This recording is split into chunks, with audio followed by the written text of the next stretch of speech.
Welcome to facilitators plus, Pakistan का पहला और वाहिद इंडस्ट्रियल बिजनेस डिजिटल प्लेटफॉर्म जो न सिर्फ industrial equipments and parts provide करता है बल्कि आपको industrial business training, technical guidance और ऑनलाइन कंसल्टेशन सर्विसेज भी फराहम करता है। यही वजह है, इससे बेहतर और फायदेमंद कहीं नहीं। अस्सलाम वालेकुम। फैसिलिटेटर प्लस डिजिटल प्लेटफॉर्म से आपको वेलकम कहते हैं। जैसा कि आप जानते होंगे कि हमारा जो अज़म है वो ये है कि पाकिस्तान के लोगों को एजुकेट करते हुए, उन्हें टेक्निकल ट्रेनिंग्स और बिजनेस ट्रेनिंग्स देते हुए, डेवलपमेंट की तरफ लाते हुए उन्हें बिलाखिर एम्पावर कर देना।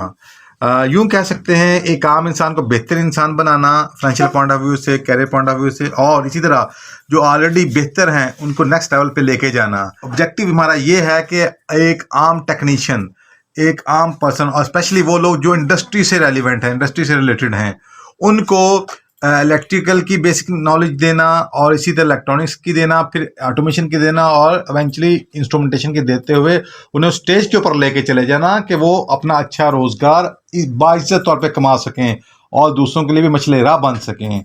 तो आज इस हवाले से आप कह सकते हैं कि इंडस्ट्रियल ऑटोमेशन की एक बहुत ही अहम इक्विपमेंट, एक ऐसा पार्ट कि जिसकी बदौलत आप कह सकते हैं कि ये इंडस्ट्रियल ऑटोमेशन में, इंडस्ट्रीज़ में इसको बुनियादी हैसियत हासिल है। तो उस हवाले से आज आपके सामने हम एक मोटर के को एक्सप्लेन करने जा रहे हैं। ये एक मोटर है जी, जिसे कि मॉड्यूलेटिंग मोटर कहा जाता है, इसको सर्वो मोटर भी कहा जाता है।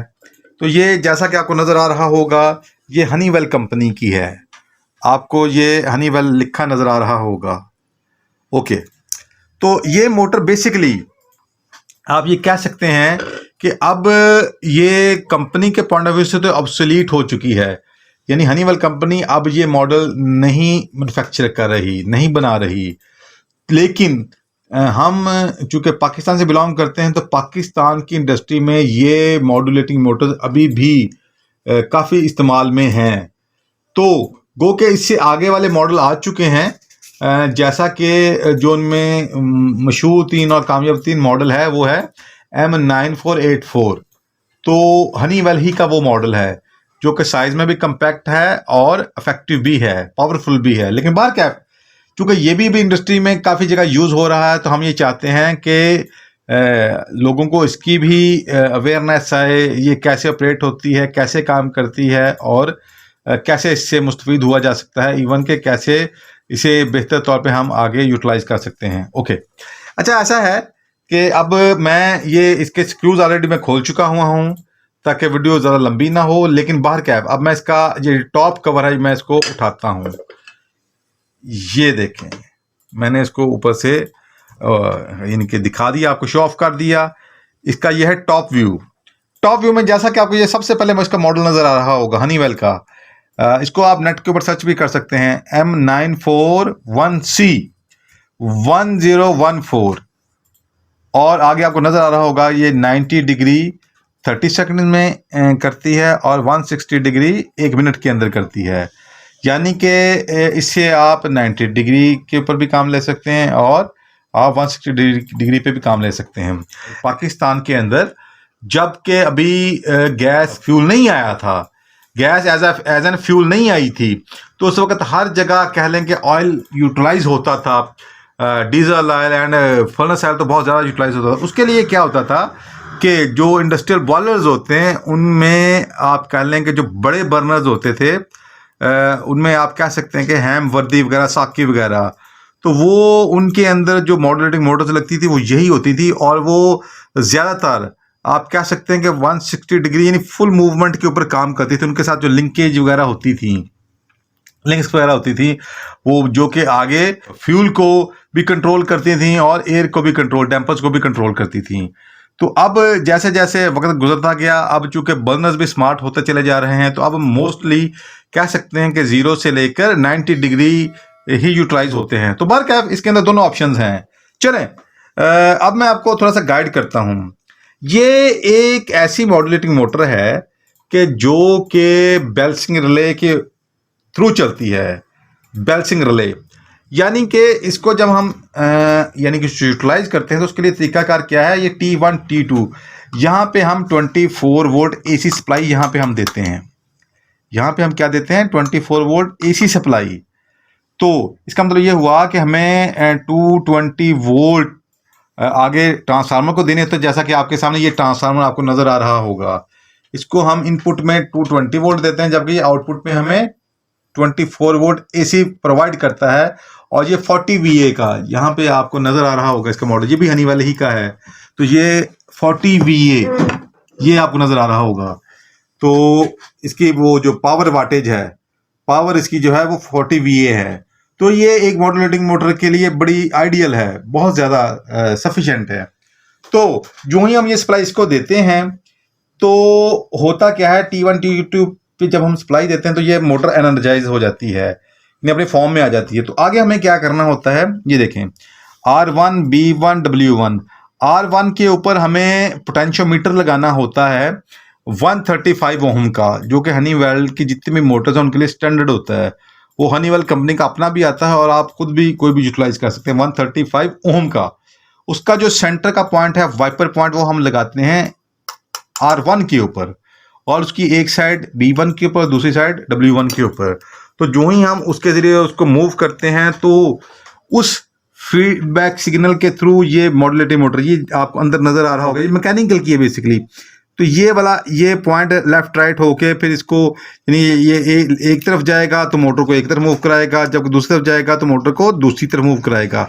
तो इसकी ये जो मूवमेंट है ये बेस करती है कि जो पोटेंशियोमीटर के जरिए इसको सिग्नल दिया जाता है, तो उस पोटेंशियोमीटर की पोजीशन को देखते हुए ये बेल्सिंग रिले आगे मोटर को ओपन या क्लोज करवाती है। ओके, वो पोटेंशियोमीटर तो आप कह सकते हैं कि मैनुअल हो गया, जबकि एक्चुअली इसका पर्पस ये होता है कि अगर आप मैनुअल ऑपरेट नहीं कराना चाहते तो आप इसको, चूंकि ये एक्चुअली डिजाइन की जाती है ऑटोमेशन के लिए, ऑटोमेटिक कंट्रोल के लिए, स्टीम बॉयलर्स के लिए, तो ये प्रेशर के अगेंस्ट, जो कि आप कह सकते हैं स्टीम बॉयलर्स का जो प्रेशर होता है जो मुख्तलिफ हो सकता है। आप ये कह सकते हैं कि वो 15 PSI भी होता है, 150 PSI भी होता है और 300 PSI भी, और इससे आगे ज़्यादा भी होते हैं। लेकिन पाकिस्तान में जो सबसे ज़्यादा यूज़ होता है स्टैंडर्ड, वो कौन सा होता है, वो 150 PSI का ही होता है। तो ऐसे प्रेशर ट्रोल आते हैं, हनीवेल ही कंपनी के होते हैं कि उनके अंदर 135 ओम का वो लगा होता है पोटेंशियोमीटर, वो प्रेशर के अगेंस्ट वो वेरी हो रहा होता है, यानी जैसे जैसे प्रेशर बढ़ेगा। अगर आप भी अपना टैलेंट लोगों तक पहुंचाने और सिखाने की गर्ज से अपनी टेक्निकल वीडियोस हमारी सोशल मीडिया प्लेटफॉर्म पर अपलोड करवाना चाहते हैं तो दिए गए नंबर पर अभी राब्ता करें। जैसे जैसे प्रेशर बढ़ेगा तो वो पोटेंशियोमीटर आगे मोटर को स्लो करना शुरू कर देगा।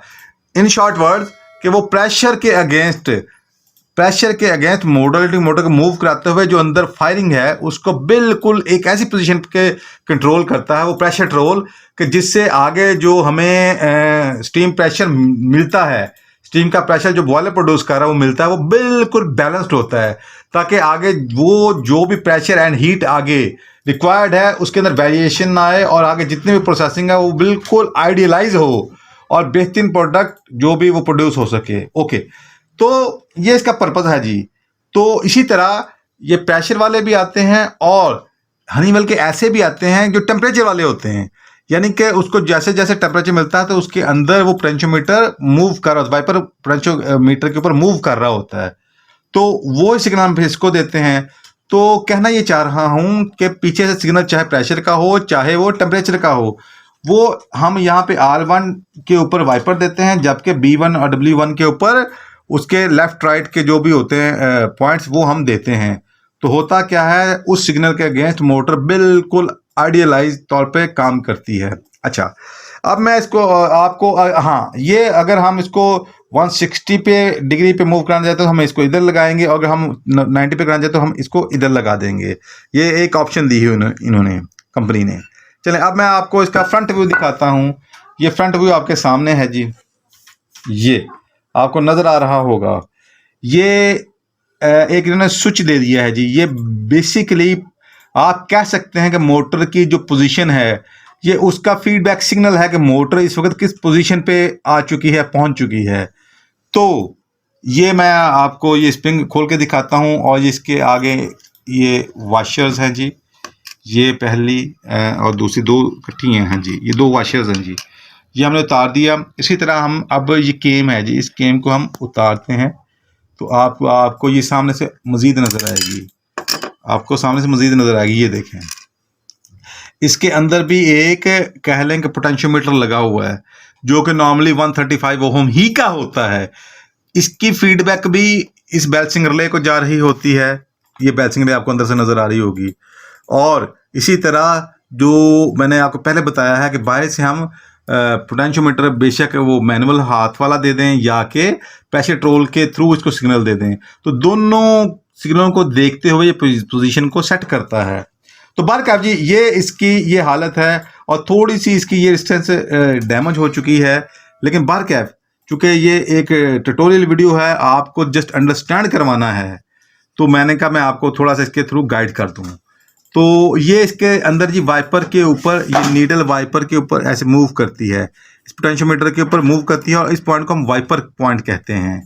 जबकि ये इसके एक तरफ का पॉइंट है पोटेंशियोमीटर का, ये दूसरी तरफ का पॉइंट है और ये केबल्स अंदर वायर्स अंदर जा रही हैं इस बैलेंसिंग रिले को। तो आगे से जो अंदर से सिग्नल आ रहा है उस बैलेंसिंग रिले का वो पॉइंट जो मैंने पहले भी दिखा दिया, देखें आपको नजर आ रहा होगा, ये पॉइंट, ये लेफ्ट राइट का इसका सिग्नल आता है। नीचे ये पॉइंट्स लगे हुए हैं, आप अगर देख सकें, अगर आपको नजर आ सके, वो 1 2 3, ठीक है, ये कॉमन है और ये एक ओपन का और ये नीचे क्लोज का। तो इसके थ्रू ये मोटर, इसके अंदर चूंकि एक मोटर है वो उसको सिग्नल जाता है, वो मूव करती है, तो जिसके अगेंस्ट ये आगे ओपन क्लोज होती है। अच्छा, ये मोटर जो होती है ना, ये बहुत पावरफुल होती है। इसकी सबसे बड़ी खूबी ये है, इसकी स्पीड स्लो होती है, जैसे कि मैं आपको पहले बता चुका हूं कि ये जो मोटर है ये आप कह लें कि 30 सेकंड के अंदर 90 डिग्री मूव करती है। यानी कि मैं समझाने के लिए कहूँ यहां से यहां तक, तो ये 30 सेकंड लेगी, ठीक है। और अगर 160 डिग्री की हम मूवमेंट करते हैं जो कि ऑलमोस्ट इतनी है, ठीक है, तो फिर ये कितना लेगी, 1 मिनट लेगी। स्पीड इसकी बहुत स्लो होती है, लेकिन इसके अंदर जो पावर है वो बहुत ज्यादा होती है। वो पावर कितनी है वो आप इसकी कैटलॉग से देख सकते हैं। यानी आप यूं कह लें ये एक हाथ से रोकी नहीं जा सकती, इसके अंदर इतनी ज्यादा पावर होती है, क्योंकि इसके आगे लोड होता है, इसके आगे केम्स होती हैं, इसके आगे लिंक्स होते हैं, लिंकेज होती हैं, और फिर आगे डैम्पर का लोड, जो कि बहुत बड़े बड़े डैम्पर्स होते हैं, वो खुद एक लोड ले रहे होते हैं, उनके अंदर ब्लोअर का प्रेशर होता है। और इसी तरह कह लें कि ऑयल रेगुलेटर्स लगे होते हैं, वो भी अपना एक फोर्स रखते हैं। तो ये बहुत पावरफुल होना इसकी शर्त है। अच्छा, ये थोड़ा सा मैं गाइड कर दूं, ये जो साइड है ना, ये इसके साथ आप ये देखें, ये स्विच लगा हुआ है, ये स्विच केम के थ्रू ऑपरेट होता है। मैं दोबारा इसको फिट करता हूँ, ये देखें, ये जैसे ही हम इसको 90 डिग्री पे लेके जाएंगे तो ये इसको इधर मूव करेगा और ये इसको प्रेस कर देगी, और ये ऊपर हमें ये देखें ये केबल्स आ रही हैं, इनमें एक कॉमन होती है, एक नॉर्मली क्लोज और एक नॉर्मली ओपन होती है। तो ये सिग्नल जाएगा आगे, बर्नर का जो प्रोग्रामर होता है, कंट्रोलर होता है, ये उसको सिग्नल जाता है और उसको पता चल जाता है इसकी पोजीशन का, तो उसके अगेंस्ट ये फिर आगे इसको कंट्रोल करवाता है। अच्छा, इसके अंदर ये जो केम है, इसके अंदर सेटिंग्स है, अगर हम इसको स्क्रू को लूज कर दें तो ये केम हम मूव करवा सकते हैं। दूसरे लफ्जों में हम जो जिस पोजीशन के ऊपर फीडबैक सिग्नल लेना चाहते हैं हम उसको अपनी मर्जी से ले सकते हैं। तो ये इसके अंदर बड़ी अच्छी बात है। तो मैं अब दोबारा इसको मैं कह लें कि वापस लगाता हूं, ये देखें जी, इसी तरह ये कवर होता है, ये ऐसे। अच्छा, मैं आपको इसमें एक बड़ी खूबसूरत बात बताता हूँ आपको। ये देखें, आपको यहाँ पे नजर आ रहा होगा ये क्या लिखा है, ये ऑक्सिलरी एंड लिखा हुआ है, ऑक्सिलरी एंड, यानी कि नॉर्मली इस एंड की तरफ, इस साइड पे लोड वाली चीजें नहीं लगाई जाती। ये साइड या तो खाली होती है या यहाँ पे एक और एक्स्ट्रा बॉक्स लग जाता है इसके ऊपर, उसके अंदर भी स्विचेस होते हैं।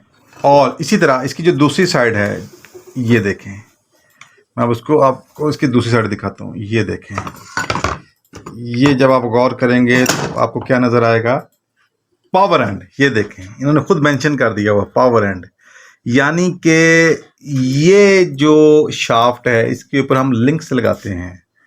तो इसके ऊपर जो लिंक्स लगती हैं वो इसी मकसद के लिए लगती हैं कि अब जितने भी आपको आगे लोड है जहाँ पे भी आपको लोड चाहिए वो इस साइड पे लिंक्स को लगाएं।